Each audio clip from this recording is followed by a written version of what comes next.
dalam malam kudus, sehingga dunia yang gelap oleh karena dosa diterangi oleh Yesus. Minggu Advent atau bahasa Latinnya Adventus itu artinya masa-masa atau minggu-minggu penantian kudus, di mana umat Allah dipersiapkan dalam beberapa aspek. Yang pertama, aspek historis, sejarah. Kalau kita melihat aspek historis atau sejarah yang berbicara tentang Adventus, berarti kita feedback, kita kembali untuk melihat apa sesungguhnya yang terjadi dalam masa yang lampau atau masa yang lalu sebelum kedatangan Kristus. Karena Adventus itu sendiri adalah masa penantian untuk menyambut Sang Raja Damai atau Mesias yang sebelum Bethlehem sudah dinantikan oleh umat Allah. Dan itulah kisah nyata yang telah terjadi, yang dilakukan oleh Allah ketika Allah berinkarnasi atau Allah menjelmah dalam diri Yesus Kristus, yang disebut dengan dua pribadi, yaitu the Son of God dan the Son of Man, anak Allah dan anak manusia. Dia sungguh-sungguh Allah dan dia sungguh-sungguh manusia sejati. Itulah kedatangan Yesus di Bethlehem. Mengapa saya katakan aspek sejarah? Karena kita hari ini melihat kembali kepada sejarah bahwa Yesus pernah datang ke dalam dunia. Dia tokoh besar dunia dan dia juru selamat dunia. Oleh karena itu, sejak kita masih kecil, orang tua sudah mengajak kita untuk pergi ke gereja. Menjelang Natal kita juga dipersiapkan untuk bersama-sama mempersiapkan diri dari sekolah minggu, pemuda, terus menjadi dewasa.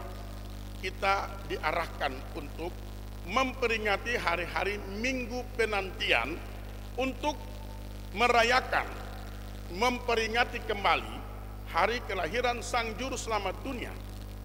Itulah aspek sejarah 20 abad yang silam yang pernah terjadi di Bethlehem. Hari ini aspek present, masa kini, kita tidak menantikan untuk datangnya Yesus kembali di Bethlehem, tetapi kita sedang menantikan Adventus eschatologis, artinya menantikan kedatangan Tuhan Yesus Kristus bukan lagi sebagai bayi di Bethlehem, tetapi sebagai Raja dan Hakim seluruh dunia yang akan datang di akhir zaman. Oleh karena itu, dalam dua dimensi waktu tadi, dalam aspek historis sejarah, kita tetap merayakan Natal dan mempersiapkan diri di Minggu Adventus dengan mendekorasi seluruh kehidupan kita, rumah kita, gereja kita, untuk menyambut hari kelahiran Yesus Kristus. Dengan suasana yang gegap gempita, dengan suasana sukacita yang terarah kepada Tuhan. Artinya nilai-nilai mental spiritualitas itu yang harus diutamakan dalam hidup di waktu Adventus itu. Mengapa disebut minggu-minggu penantian kudus? Artinya umat Allah harus mempersiapkan diri dan menjalani hidupnya secara normal dan wajar, tetapi terus mengutamakan, memprioritaskan nilai-nilai spiritualitas, nilai-nilai kerohaniannya, mendekatkan diri pada Tuhan, berdoa pada pagi hari dan malam hari, ada perenungan-perenungan malam di rumah-rumah tangga Allah. Untuk apa? Mempersiapkan kita, karena ada buku juga yang diturunkan dari Sinode dan Klasis tentang bulan bina keluarga. Ini penting, di mana kita sama-sama membangun mesbah Allah, mempersiapkan iman kita, mempersiapkan hati kita. Ini namanya mendekorasi hidup. Kalau dekorasi yang merupakan gambaran, kita lihat di gereja, di rumah kita, pohon Natal, ini mempersiapkan untuk aspek sejarah yang sudah kita lewati. tetapi dekorasi hidup kita adalah bagaimana kata dan perbuatan kita sungguh-sungguh menyenangkan hati Tuhan. Karena dekorasi itu pasti menyenangkan. Tidak mungkin dekorasi menjelang Natal itu hal-hal yang tidak menyenangkan. Pasti, apalagi di malam hari ada lampu Natal yang berkelap-kelip.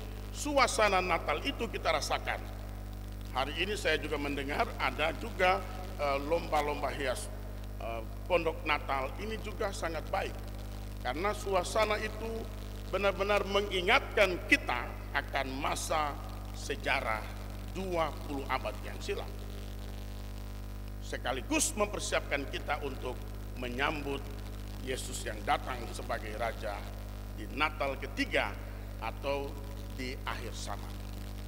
Bapak Ibu Saudara yang kekasih Tuhan, konsepsi ini perlu sekali dipahami baik. Jika kita salah dalam memahami hal ini, maka kita akan salah juga dalam menata kehidupan rumah tangga kita, kehidupan gereja kita yang tidak berpadanan dengan apa kata Alkitab. Sesungguhnya hari ini umat Tuhan diarahkan untuk memahami kita sedang berada dalam minggu Adventus eskatologis, artinya minggu penantian kudus menjelang kedatangan Tuhan yang kedua kali ke dalam dunia. Dan tanda-tanda itu sudah terjadi. Peperangan, gempa bumi, kelaparan melanda dunia, kesulitan yang berat. Kalau kita baca dalam 2 Timotius 3 ayat 1 dan seterusnya, itu amat sangat jelas bagaimana keadaan manusia di akhir zaman. Oleh karena itu, sudah harus dikemas segala hal dalam kaitan dengan tema sentral GKI tentang pemberdayaan. Di tahun baru nanti kita sungguh-sungguh mempersiapkan umat Allah yang siap dan sudah siap diberdayakan untuk menyambut masa depan dengan iptek dan juga situasi perkembangan modernisasi, globalisasi yang hebat sekali, juga IT yang sangat hebat. Bagaimana umat Allah dipersiapkan menghadapi aspek futuris masa depan, future. Masa depan itu seperti apa kita? Hari ini kita juga harus sudah bisa membaca peta zaman. Gereja juga sudah harus membaca peta zaman. Karena kita sekarang berada di era revolusi industri 4.0. Itulah digitalisasi, komputerisasi, IT, dan seterusnya. HP yang begitu hebatnya sudah menghilangkan semua dalam hidup kita. Kita sedang menuju ke aspek futuris masa depan, yaitu era revolusi industri 5.0. Itulah robotisasi. Bisa jadi suatu hari bukan pendeta yang berkhotbah, tapi robot yang berkhotbah di mimbar. Bagaimana kita mempersiapkan diri sebelum Yesus datang ke aspek future masa depan? Umat Allah sudah siap. Gereja harus punya mindset yang benar, yang jelas, yang juga akurat untuk membaca peta zaman dan menempatkan diri dalam program-program strategis untuk dapat menjawab tantangan masa depan. Semua umat manusia akan sama. Dulu tahun kita ada 80-an, 70-an, ke bawah 60-an, orang tidak pernah berpikir hari ini HP akan menguasai dunia. Semua orang akan meninggalkan semua, akan berpegang pada HP. Tapi akhirnya terjadi juga. Dan juga nanti satu saat robot akan berbicara di mimbar. Apa yang saya katakan hari ini adalah membaca peta zaman dan perkembangan global. Gereja harus mampu menerjemahkan dan mampu memproyeksikan program-program yang bisa menjawab tantangan zaman. Oleh karena itu tahun pemberdayaan 2024 oleh gereja GKI di Tanah Papua ini amat sangat penting untuk mempersiapkan umat Allah dalam masa-masa Adventus eskatologis. Di hari ini kita mempersiapkan masa depan, tembus kepada kedatangan Tuhan yang kedua kali. Bapak Ibu jemaat yang dikasihi oleh Tuhan, kita back to Bible, jadi kembali ke Alkitab. Dalam minggu Advent ini Sinode memberikan tema Tuhan menjadi terangku. Kalau kita ketahui dari sejarah, Nabi Mika adalah orang Moerset, itu desa di perbatasan dengan Filistin dan Gad. Dan dia melayani pada zaman raja-raja, ada 3 raja terkenal, yaitu Raja Ahaz, Yotam, dan Hizkia di tahun 740 sampai dengan 687 before Christ, sebelum kedatangan Kristus. Ini raja-raja yang bekerja saat itu, dan Nabi Mika juga melayani pada waktu tersebut. Pelayanannya dengan tegas sekali, dia mencelah penindasan orang kaya terhadap orang miskin, pasal 2 ayat 1 dan 2.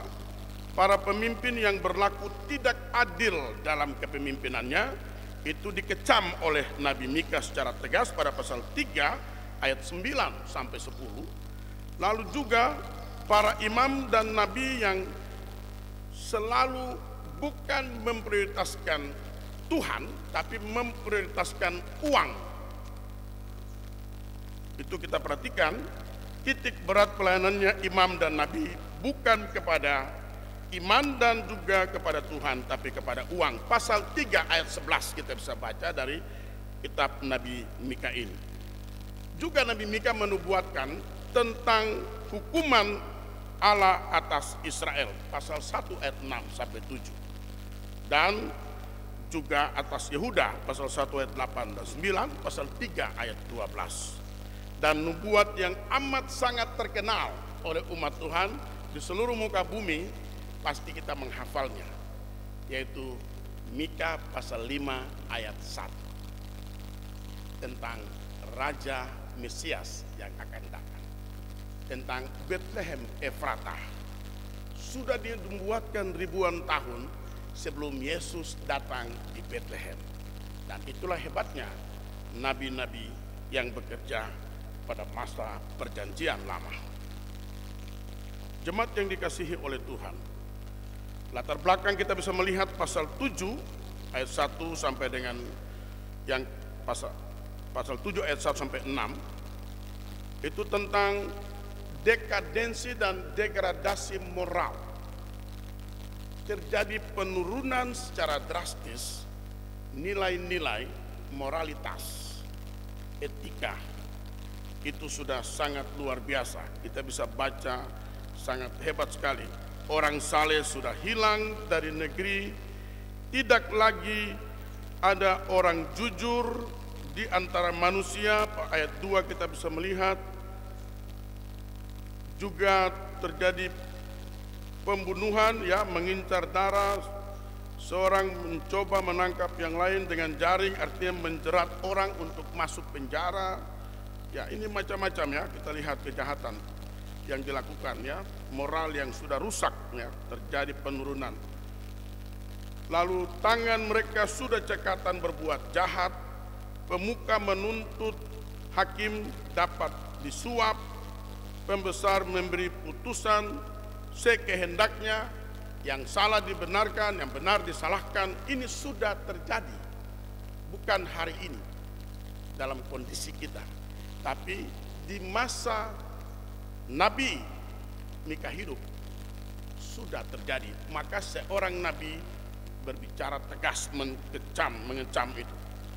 Hukum mereka putar balikan. KUHP, kasih uang habis perkara, begitu. Lalu kita melihat terus sampai di ayat yang ke-6. Anak laki-laki menghina ayahnya, anak laki-laki menghina bapa. Lalu lihat lagi, anak perempuan bangkit melawan mama, ibunya. Mama dapat ancam dari anak perempuan di rumah. Apalagi menantu perempuan melawan ibu mertuanya. Musuh orang ialah orang-orang seisi rumahnya. Jadi dalam keluarga bukan lagi suasana surga, tapi suasana neraka. Ini digambarkan dalam suasana begini. Apa yang Nabi Mika harapkan? Kita lihat pada ayat yang ke-7, itulah poin yang pertama, sikap orang yang menunggu Tuhan atau menantikan Tuhan, dan tindakan Tuhan yang datang sebagai terang dalam hidup manusia atau hidupnya. Kita lihat pada pasal 7 ayat 7 sampai 9, itu poin-poin penting ada di situ. Apa yang terjadi ketika dekadensi moral atau degradasi, penurunan secara drastis nilai-nilai moral kehidupan dalam relasi sosial antropologis, kemanusiaan, kebersamaan, kekeluargaan rusak, hancur, berantakan.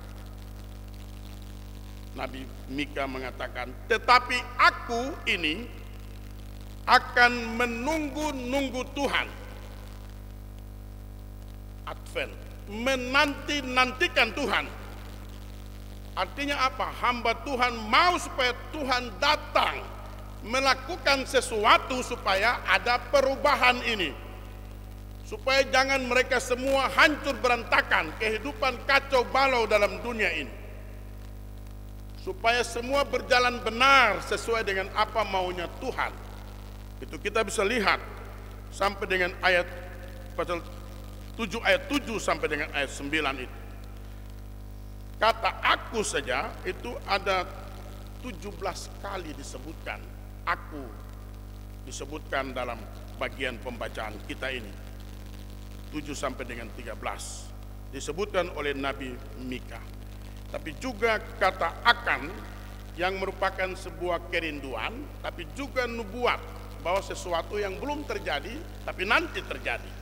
Nah, itu juga diungkapkan sebanyak 16 kali.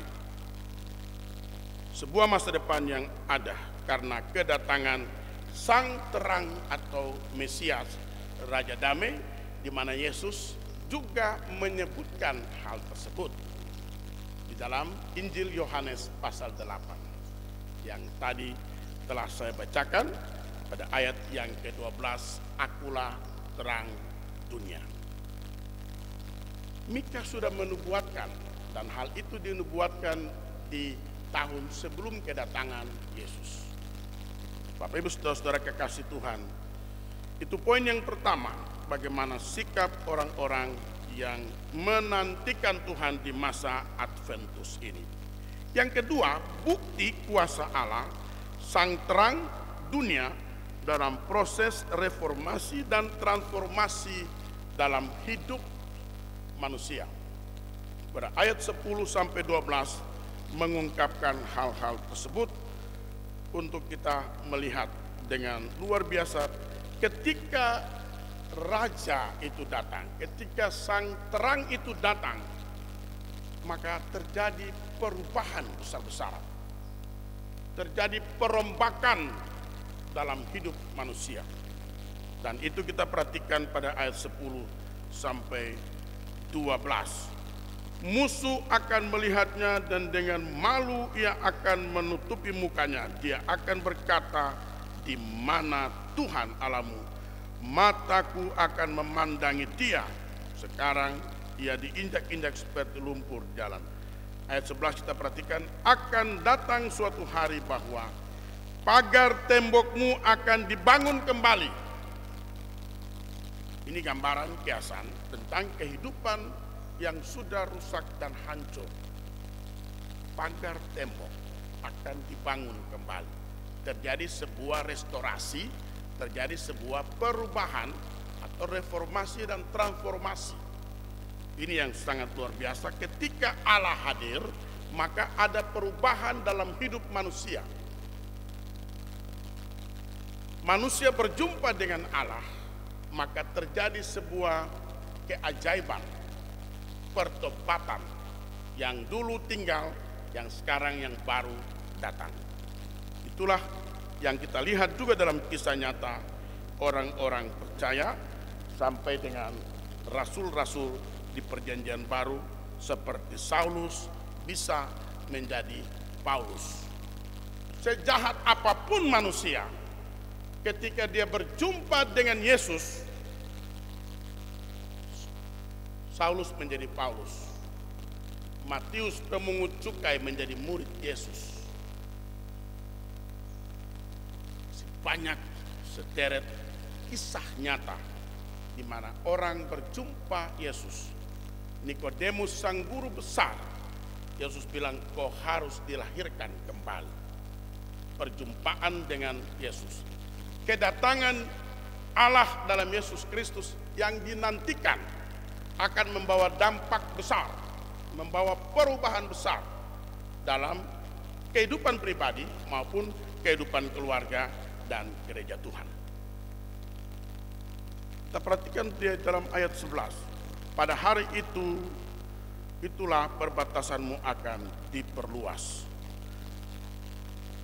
Nah, ini kita perhatikan tentang pengalaman-pengalaman di aspek sejarah sampai dengan ayat yang ke-12, bahwa kedatangan sang terang itu akan membawa sebuah perubahan. Secara simpel gambaran, ketika kita berada dalam sebuah ruangan yang gelap, yang sangat dibutuhkan apa? Yang sangat dibutuhkan apa? Yang pasti dicari, satu, korek api, dua, HP, karena semua membutuhkan terang. Ketika ada HP ataupun lilin yang menyala, maka gelap berubah menjadi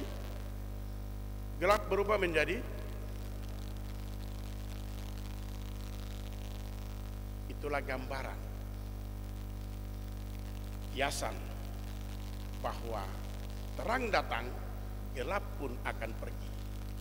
Yesus datang, hidup yang tidak berkenan juga akan ditinggalkan. Akan terjadi perubahan, pembaharuan.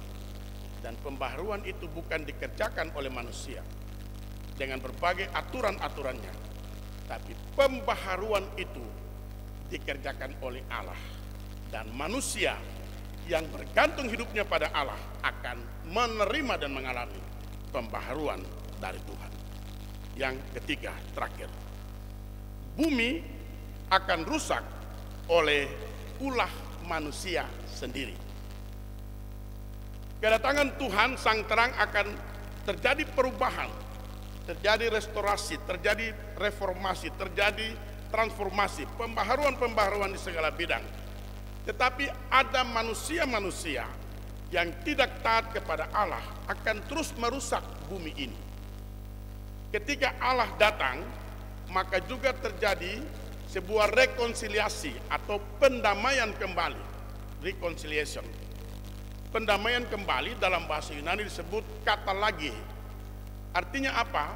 Sejak manusia jatuh dalam dosa, manusia disebut dalam bahasa Yunani ekstratuteu, musuh Allah. Mengapa Allah memusuhi manusia? Karena dosa. Tapi ketika manusia berjumpa dengan Allah, ketika Yesus yang dinantikan datang di Bethlehem, maka manusia dirubah menjadi statusnya adalah agapetos, kekasih-kekasih Allah. Allah mengasihi manusia dan Allah membenci dosa. Sehingga dosa ditinggalkan, maka ada perubahan dalam hidup manusia. Dan inilah yang digambarkan bahwa manusia akan merusak bumi, tetapi kehidupan manusia akan diperbaharui oleh Tuhan. Nah, ketika manusia sudah diperdamaikan dalam rekonsiliasi tadi, makna Natal itu adalah Allah mendamaikan dirinya dengan manusia. Maka manusia tidak lagi menjadi musuh Allah, ekstratuteu, tapi manusia menjadi kekasih-kekasih Allah. Nah, manusia mempunyai relasi interpersonal relationship dengan Tuhan atau relasi vertikal dengan Tuhan baik, tapi juga horizontal dengan sesama juga pasti baik. Tidak mungkin kalau dia berdamai dengan Allah dan dia baik dengan Allah, relasi dengan manusia rusak. Maka ketika sang terang itu datang, kehidupan rumah tangga yang kacau balau pada ayat 1 dan seterusnya di pasal 7 ini akan dirubah. Tadi digambarkan dengan kiasan tembok-tembok yang rubuh dibangun kembali. Ada perubahan. Akan terjadi sebuah perubahan ketika sang terang itu hadir di tengah keluarga. Nah, ketika relasi dengan Tuhan baik, dengan sesama baik, ingat, dengan alam pun juga harus baik. Kita juga harus menjaga alam kita. Kita juga harus pandai. Tadi majelis bilang, saya juga siapkan sampah karena trek sampah lewat hari Minggu pagi. Jadi sampah-sampah itu harus disiapkan depan halaman rumah supaya terlihat indah dan bersih. Itu juga bagian daripada iman. Kesehatan kita juga terjamin. Majelis juga sudah amankan sampah-sampah karena kemarin ada pertemuan sinodal terakhir tutup tahun pelayanan Sinode GKI di kantor Sinode di sini, di Cemat Sion Padang Gula. Sehingga sampah-sampah sudah diamankan di pinggir pagar. Nah, itu bagian daripada apa? Kita juga melestarikan alam untuk kehidupan bersama. Orang yang hidup di pinggir kali, kalau sampah dibuang ke kali, maka itu berdampak besar.